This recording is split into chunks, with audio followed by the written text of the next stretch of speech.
Hello बच्चों, so let's see the question. यहाँ पे सवाल है the hydrides of first element of in group 15 to 17 namely NH3, ammonia, water, H2O and hydrogen fluoride HF respectively show abnormally high. The hydrides of first element in group 15 to 17 namely ammonia, water and hydrogen fluoride respectively shows abnormally high values for melting and boiling point. This is due to dash dash. And options है small size of nitrogen, oxygen, fluorine.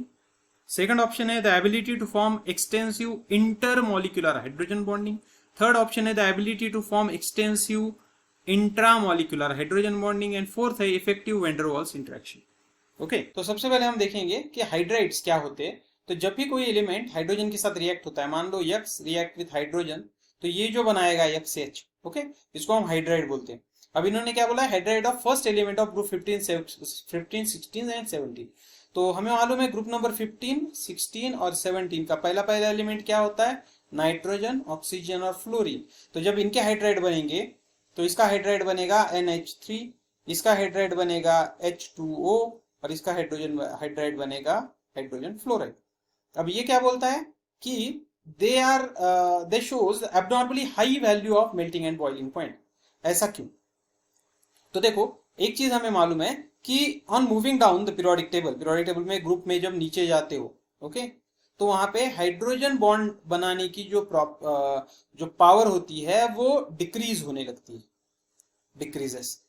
Okay, hydrogen bonding की power decrease होती है। इसका मतलब ऊपर वाले जो element है पहले पीरियड में के फर्स्ट मेंबर, उसके मतलब सेकंड पीरियड आएगा, ओके, तो वो जो है वो हाई हाइड्रोजन बॉन्डिंग की पावर दिखाते हैं।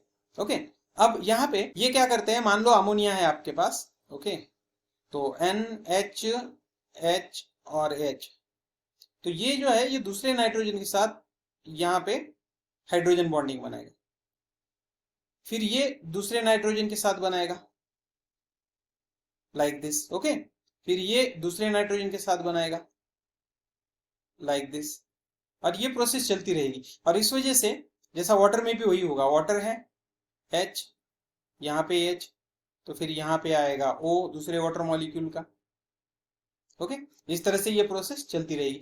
और ये जो हाइड्रोजन बॉन्डिंग है इसको हम क्या बोलते हैं, we call it as intermolecular. अलग अलग मॉलिक्यूल है तो इंटरमॉलिक्यूलर।